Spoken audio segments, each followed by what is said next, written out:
Racist cop kicks black woman until a sealed document she carries flips jurisdiction and strips him instantly. Hello, everyone. Before we begin today's story, I have a small favor to ask. Please hit subscribe and turn on the notification bell so you never miss our channel's new videos. It's quick, free, and the best way to support us in bringing you more dramatic stories. Your support means the world to us. Where are you watching from? Drop your city or country in the comments below. Thank you very much. Now, let's return to the main character. Elena Brooks stood near the wide marble steps of the Municipal Justice Building just as the afternoon sun dipped behind the glass towers downtown. Her posture calm, her hands steady, her expression unreadable to anyone passing by, the kind of quiet presence that rarely draws attention until attention is forced upon it. And that was exactly what happened when Officer Daniel Crawford noticed her standing there with a slim leather portfolio pressed against her side, a detail that should have meant nothing and yet seemed to ignite something in him, a misplaced certainty that this was his space and his authority to command, a certainty reinforced by the badge on his chest and the familiar rhythm of his boots on stone. And as he approached her, his voice carried the casual sharpness of someone used to being obeyed, questioning why she was there, demanding identification, assuming resistance where there was none. While Elena listened without interrupting, her eyes steady, her breathing slow, the portfolio never leaving her grasp, a small sealed envelope tucked inside, edges crisp, stamp unbroken. And although the moment escalated in the eyes of those watching, Elena did not raise her voice or make a scene. She simply stated that she was present on official business and that she would comply with lawful instructions, words measured, careful, chosen to land softly. Yet Crawford heard them as defiance, and in that instant, his authority felt challenged, not by action, but by composure. And the crowd that gathered did what crowds often do, leaning in, waiting, assuming the uniform would define the outcome. While Elena remained where she was, a quiet figure against the stone, her mind focused on timing rather than fear, because she knew exactly where she was and why, and she knew that the building behind her had been chosen for this delivery for a reason, that the envelope she carried was not just paper, but a transfer of power written in federal language, signed weeks ago, sealed by statute, and meant to be opened only when jurisdiction had been questioned. And as Crawford pressed further, his words louder, his gestures sharper, the situation tipping toward humiliation rather than resolution, Elena allowed the moment to stretch, knowing that every second mattered, knowing that systems reveal themselves most clearly when tested. And when at last she spoke again, it was not to argue or explain, but to ask calmly if he would like to see the document she had been instructed to deliver directly to the chief clerk inside, a question that landed differently, creating a pause, a small crack in certainty. And when the seal was finally acknowledged and the language read aloud by another official who recognized its markings, the air shifted, not with drama, but with procedure, because the document did not accuse or threaten. It simply reassigned authority effective immediately, transferring jurisdiction upward and away, rendering Crawford's actions outside his power in a single sentence. And in that quiet, unmistakable moment, the badge that had defined the encounter lost its weight, while Elena's role became clear without her ever having to claim it. And as she turned toward the entrance, portfolio now empty, her steps measured and unhurried, the lesson lingered in the space she left behind. That authority is not noise or force, but the law applied at the right time, by the right hands, and sometimes carried silently by someone who never needed to announce who they were. The crowd that had gathered near the steps did not disperse right away, not because anything dramatic was happening, but because something unfamiliar had settled into the air, a quiet uncertainty that followed Elena Brooks as she moved through the security doors and into the long corridor lined with flags and polished stone, a place designed to feel permanent, unquestionable. And yet even here, the shift she had triggered continued to ripple outward, whispered between clerks, noticed in the sudden stiffness of shoulders, and felt most sharply by Officer Daniel Crawford as he stood rooted where authority had always answered to him. Now discovering that authority could also move past him without permission. Inside the building the temperature felt cooler, the light softer, and Elena's footsteps echoed. At a steady pace, each step measured not by distance, but by timing, because she had been trained to understand buildings like this as organisms rather than structures, places where power lived in documents, procedures, and silence more than in voices. She reached the clerk's counter and placed her credentials down without ceremony, watching as the clerk's eyes scanned the page and widened almost imperceptibly, a reaction Elena had seen before and never corrected, because recognition was not something she sought, only accuracy. And as the clerk excused herself to make a call, Elena waited, hands folded, breathing even, aware that behind the walls of offices and conference rooms, systems were beginning to realign, not because of her presence alone, but because the envelope she had delivered was designed to do exactly that: reassign oversight, suspend assumptions, and place every recent action under review. Meanwhile, outside, Crawford felt the familiar weight of a uniform turn. Unfamiliar, not heavier, but thinner, as if something essential had been removed without warning. He replayed the encounter in his mind, searching for the moment he might have missed, the signal he had ignored. But the truth was simpler and more unsettling. He had assumed the rules applied outward, never inward. And now that assumption left him standing in a space that no longer responded to him the way it once had, back inside. A senior administrator approached Elena with a careful tone, confirming receipt, confirming timing, confirming jurisdiction, each confirmation spoken aloud as though saying the words might help the room adjust to them. Elena answered with brief clarity, no embellishment, no emotion, because this was not a confrontation to her.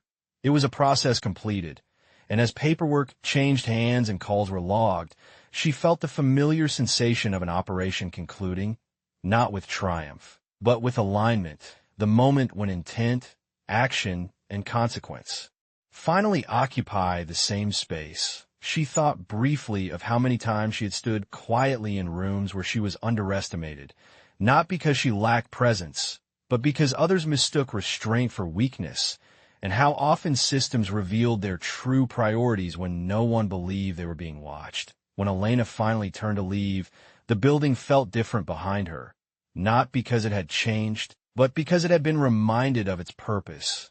And as she stepped back into the fading daylight, she did not look for Crawford or the crowd. She did not need to. The story was no longer about the encounter itself, but about what followed when authority was tested and found conditional. And as she walked down the steps toward the street, blending once again into the rhythm of the city, the lesson remained suspended in the space she left behind, that power does not announce itself with force. It waits, observes, and when necessary, corrects, not loudly, but precisely, leaving those who once felt untouchable to confront the quiet realization that the rules they enforced were always capable of enforcing them as well. Time moved differently after the document changed hands, not faster or slower, but more deliberately, as if the city itself had taken a breath and was now listening to its own machinery turn. Inside an office several floors above the street, a review process began without ceremony. Screens lighting up, files unlocking, timestamps aligning. And Elena Brooks was already several blocks away when the first internal notice circulated. She walked with the same steady pace she always did, passing a corner cafe and a bus stop where commuters checked their phones, unaware that an administrative line had been crossed that afternoon, one that would quietly redraw boundaries of authority. Elena did not check her phone or wait for confirmation because she trusted systems more than reactions. She trusted the ink and the seal more than expressions or apologies. And as she crossed an intersection with the light changing from red to green, she reflected briefly on how often power revealed itself, not in moments of force, but in moments of exposure, when routine was interrupted and assumptions were asked to justify themselves. Back at the building, Officer Daniel Crawford had been instructed to remain available for questioning. Not detained, not accused, simply notified that his actions now fell under a different scope of review. The language was formal, careful, and unmistakable. It did not raise its voice or explain itself. It did not need to. And Crawford felt the unfamiliar sensation of being addressed by the system rather than through it. He sat in a small office with a window overlooking the street where Elena had walked minutes earlier, though he did not know that. And for the first time in years, he listened instead of speaking, replaying not just the encounter, but the patterns that had led to it, the shortcuts taken, the confidence built on repetition rather than reflection, each thought landing heavier than the last because none of them could be dismissed as misunderstanding anymore. Elsewhere, Elena entered a modest office space that looked unremarkable to anyone else, a place defined more by process than presence. She signed a log, exchanged a brief nod with a coordinator, and confirmed that the delivery had been completed within the required window. Nothing more was asked of her. Nothing more was required, and she appreciated that simplicity because it reminded her why she had chosen this path in the first place, to work where outcomes mattered more than recognition. As evening approached, updates continued to move through channels that rarely intersected with public attention. Supervisors were notified, jurisdictional charts were updated, and responsibilities were reassigned, all without headlines or raised voices, just a steady recalibration of order. Crawford was eventually released to go home, though home felt like a different place now, defined by questions he had avoided for years, questions about discretion, bias, and the difference between authority and entitlement. He stepped outside and felt the weight of the uniform in a new way, not as protection, but as responsibility. While across town, Elena prepared for the next assignment, already shifting her focus forward. She knew that tomorrow another building would stand unchanged on the outside while something inside it waited to be tested, and she accepted that role with neither pride nor resentment. Only clarity, because clarity was what systems needed most, as night settled over the city and lights reflected off windows and pavement. The day closed without applause or confrontation, yet its effects continued quietly, embedded in records and procedures, shaping decisions that would be made long after the memory of the afternoon faded. And in that quiet continuation lay the true measure of justice, not as a moment of spectacle, but as a process that corrects itself when confronted with truth, carried calmly by those who understand that lasting change rarely announces itself, it simply begins. Morning arrived with a thin layer of fog that softened the edges of the city, and within that muted calm the consequences of the previous day continued to unfold with methodical precision. Elena Brooks reviewed a briefing in a quiet room, where time was measured by checklists rather than clocks, noting how the reassigned jurisdiction had activated oversight protocols that were rarely used but always present, designed for moments exactly like this. When assumptions required verification, she understood that the value of such mechanisms lay not in how often they were invoked, but in the certainty that they could be. And as she closed the file, she considered how easily confidence could drift into complacency when unexamined. Across town, Officer Daniel Crawford sat at his kitchen table with a mug of cooling coffee, the familiar sounds of a weekday morning outside his window carrying on as if nothing had changed. Yet for him, everything felt slightly out of alignment, not because he had been publicly confronted, but because he had been quietly corrected, a distinction that lingered in his thoughts as he reread the notice outlining the review process, its language neutral and exact, offering no judgment and demanding no defense, only cooperation. And in that neutrality, he sensed the depth of its authority. At the municipal building, staff moved through their routines with a subtle awareness that procedures were being watched more closely now, not by any one person, but by the structure itself.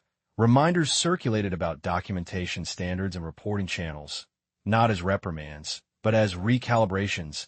And while most welcomed the clarity, a few felt the discomfort of scrutiny where familiarity once lived. Elena arrived briefly to observe, not to direct, understanding that effective oversight often meant allowing systems to demonstrate their integrity without interference. She spoke with a supervisor about timelines and left without comment, her presence itself sufficient to signal that the process mattered. That afternoon, Crawford reported for an interview with an external reviewer, a professional exchange marked by careful questions and complete answers.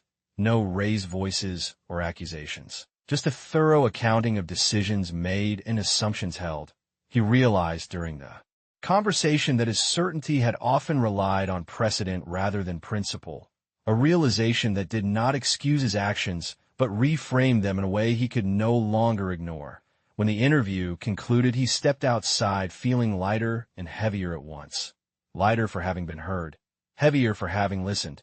As the day progressed, the city continued its rhythms. Buses ran, offices filled, and conversations shifted from speculation to routine. Yet beneath that surface, a recalibration was taking place, quiet and deliberate. Elena prepared a summary report noting compliance and next steps. Her language concise, her conclusions measured. She did not include personal reflections because the work required none. It required accuracy, and accuracy was its own form of respect. By evening, the fog had lifted, revealing a skyline unchanged by the events that had transpired, but the clarity it revealed was mirrored in the processes now underway. Crawford walked home along a familiar route, noticing details he had long overlooked, the cadence of footsteps, the pauses at intersections, the shared spaces that relied on trust more than control.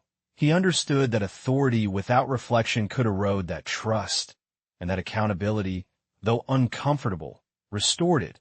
Elena concluded her day by setting aside the completed file, knowing that the measure of success was not the attention the case received, but the steadiness with which systems adjusted as night settled again. The city rested on foundations quietly reinforced, not by spectacle or force, but by adherence to the principles that governed it, principles that endured precisely because they were willing to correct themselves when tested.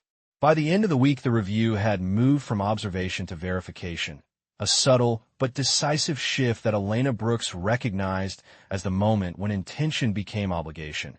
Calendars filled with meetings that did not announce themselves as significant, yet carried weight through attendance alone, and she followed the process from a measured distance, reading summaries that traced how decisions were made and how they would now be made differently.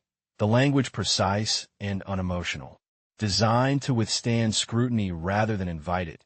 She noted how patterns emerged not from single action but from repetition, how comfort with routine could dull awareness, and how oversight existed to restore balance without spectacle.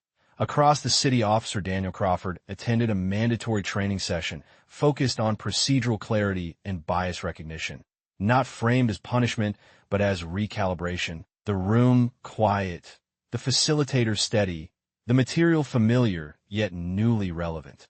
Crawford listened with a focus he had not practiced in years, hearing phrases that once felt abstract, now anchored to memory. He recognized moments where certainty had replaced curiosity, and though discomfort followed that recognition, it also brought relief, because clarity offered a path forward, not an ending.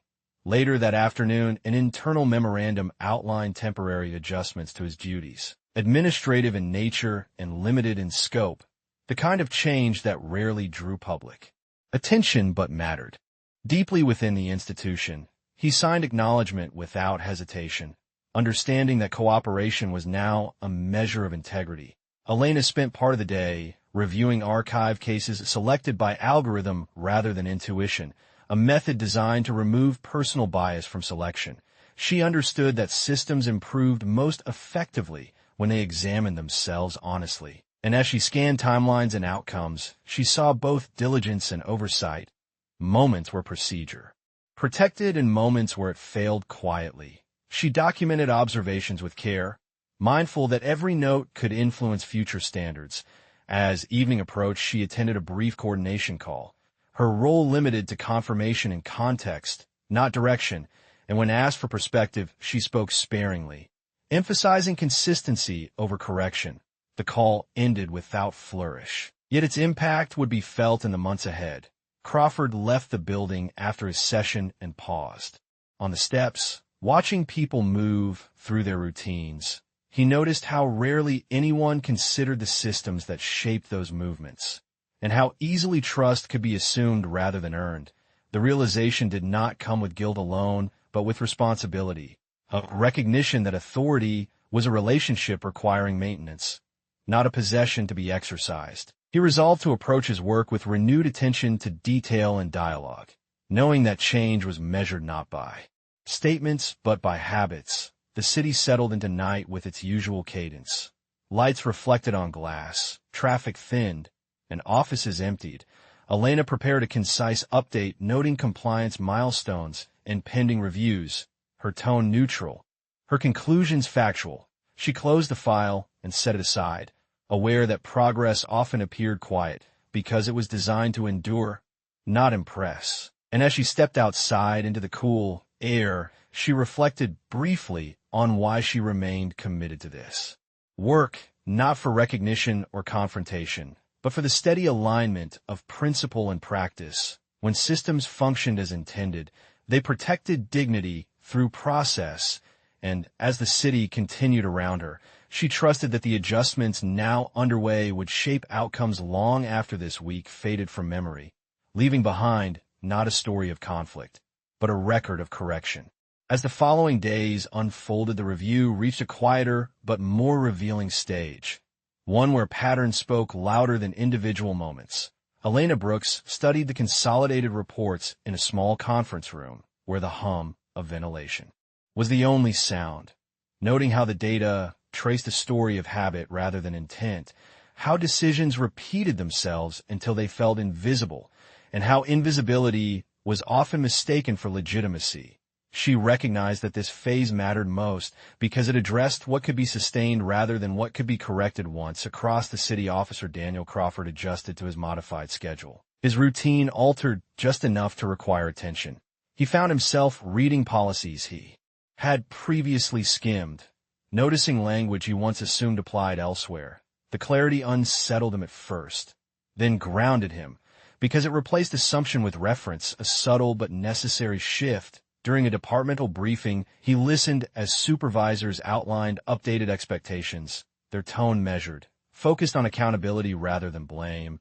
Crawford noticed how the room responded, some nodding, some reserved, all attentive in a way that suggested understanding rather than resistance. Later that afternoon, Elena attended a cross-department meeting as an observer, her presence unannounced on the agenda, yet understood by those who recognized the process. She listened as representatives discussed implementation timelines and safeguards, her notes brief, capturing alignment and hesitation alike. She did not intervene because the value of the meeting lay in its authenticity. How people spoke when not prompted, how responsibility was framed when no one was performing for an audience. Crawford spent part of the evening completing reflective documentation required by the review, writing not to defend, but to clarify. He described the encounter as he experienced it, acknowledging where certainty replaced inquiry. The exercise demanded honesty without theatrics, and though uncomfortable, it provided something he had not expected: perspective, the ability to see his actions within a broader system rather than as isolated authority. Meanwhile, Elena compiled a progress summary highlighting compliance and areas requiring continued observation. Her language consistent, her recommendations restrained. She understood that sustainable change depended on measured pressure, not dramatic intervention. The city continued its routines uninterrupted, yet beneath the surface recalibration continued. Training modules were updated, reporting channels clarified, and supervisory reviews expanded, none of it visible to the public eye, all of it shaping future interactions. Crawford noticed the difference during a routine assignment, when a colleague paused to consult protocol rather than rely on instinct, a small moment that carried significance because it demonstrated awareness replacing reflex. He recognized that trust was being rebuilt not through statements, but through attention. Elena concluded the week by closing out the active phase of the operation, her role transitioning back to monitoring. She reflected briefly on how often meaningful work ended without acknowledgement, and how that absence was not failure but success, because systems functioned best when they did not need to announce their corrections. As she left the building, the evening air felt steady, neither tense nor celebratory. Simply present, Crawford walked home along a familiar route, and considered how authority felt different now, not diminished but defined, shaped by responsibility rather than assumption. He understood that the document delivered days earlier had not taken anything from him. It had returned something he had overlooked, the framework that made his role legitimate. And as the city lights came on and windows reflected quiet lives continuing, the work moved forward without spectacle, guided by principle, sustained by process, and carried by those willing to listen when systems spoke. The shift became noticeable not through announcements, but through behavior, small decisions made differently, pauses taken where there once had been assumptions, and Elena Brooks observed these changes from a distance that allowed her to see patterns without influencing them. She reviewed follow-up summaries that reflected increased documentation accuracy and more deliberate communication, indicators that the recalibration was holding not because it was enforced, but because it was understood. She recognized this phase as the most fragile and the most meaningful, when attention could fade and habits could return if not supported by clarity. Across the city, Officer Daniel Crawford resumed a broader range of duties under updated guidance. His movements familiar, yet informed by a new awareness. He found himself asking questions he had not asked before, not out of uncertainty, but out of responsibility. And in those moments, he noticed how conversations changed, how colleagues responded, with explanation rather than assumption. A subtle cultural shift that did not erase the past, but acknowledged it.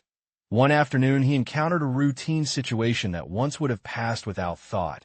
Yet this time he slowed the process, consulted protocol, and ensured clarity before proceeding, the outcome unremarkable to an observer, but significant to him because it represented choice. The choice to prioritize procedure over impulse. Elena attended a final review session where the operation was formally closed. The discussion centered on sustainability rather than success, on how to maintain alignment once oversight. Step back. She contributed brief insights drawn from observation rather than instruction, emphasizing consistency and transparency.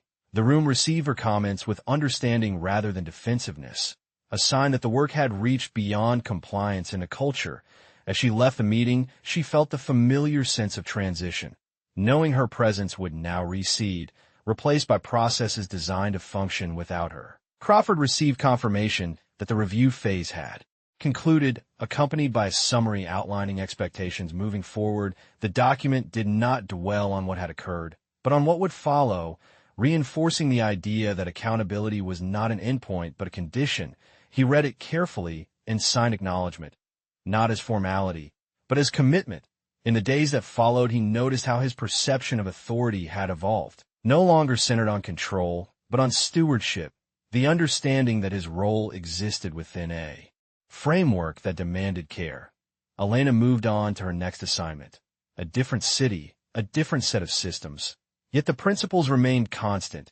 She carried with her the quiet confidence that came from witnessing correction take root, not through confrontation, but through clarity. The city she left behind continued its routines, unaware of the adjustments now embedded within its institutions. Adjustments that would shape interactions long after names and moments were forgotten. Crawford walked past the municipal building one evening and paused briefly, not out of regret, but reflection. He recognized that the encounter days earlier had not defined him, but had redirected him, offering an opportunity to align practice with purpose.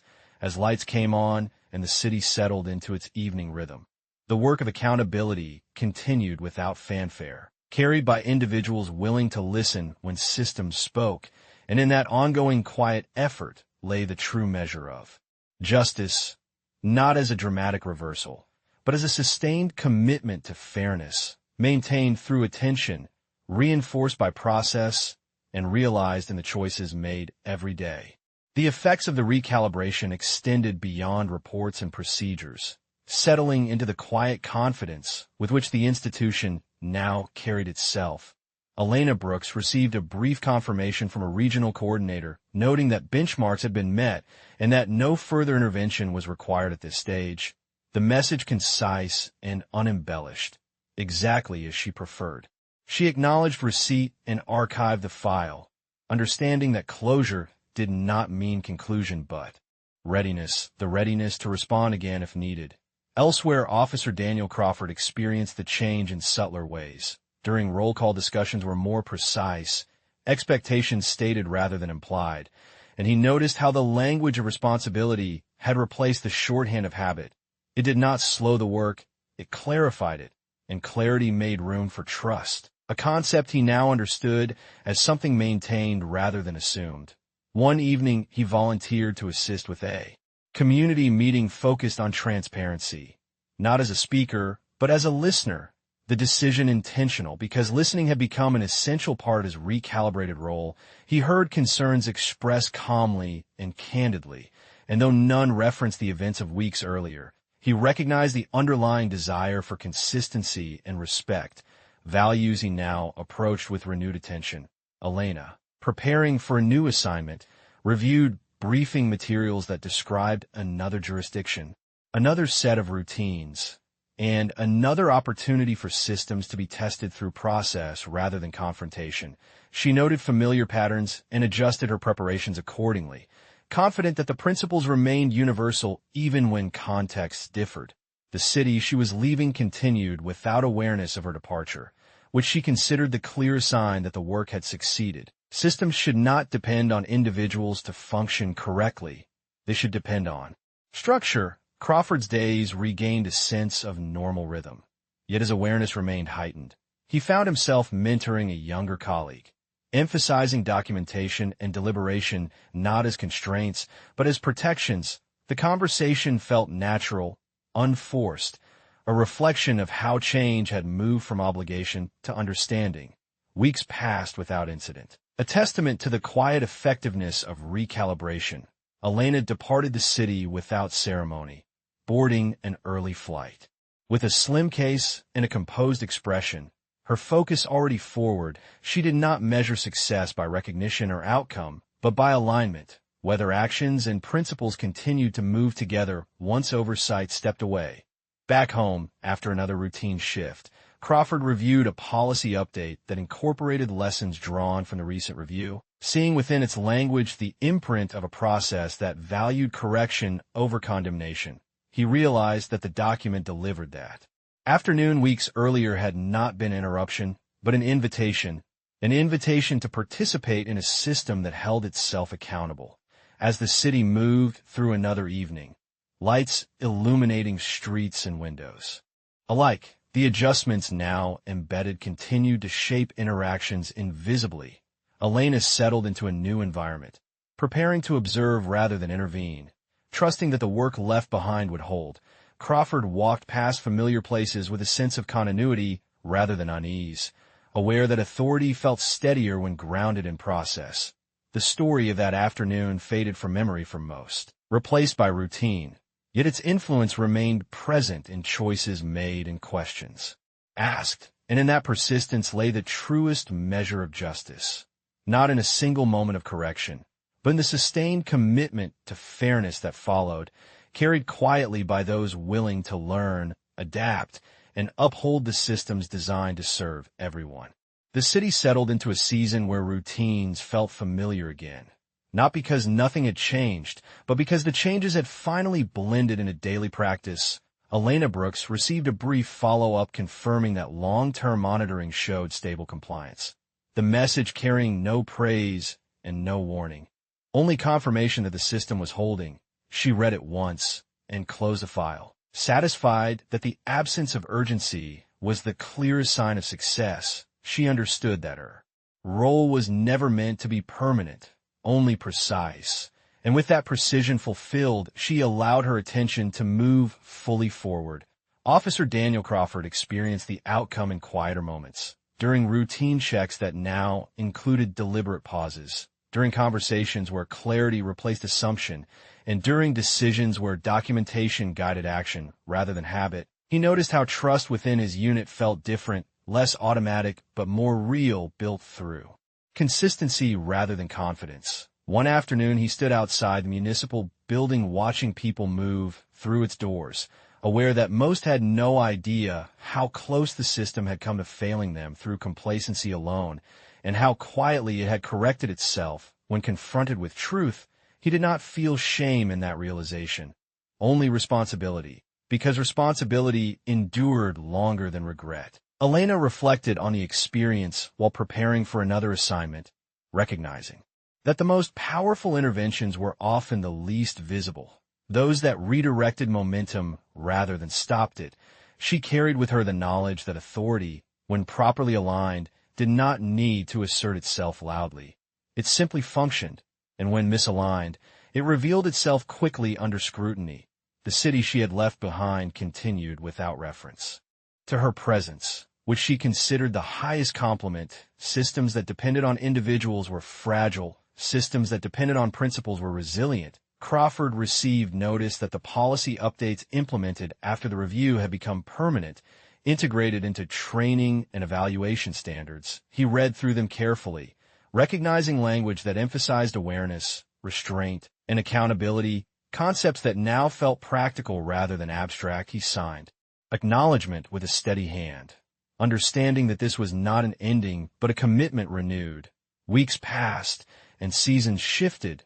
The story of that afternoon faded from conversation and memory, yet its impact remained embedded in choices made quietly every day.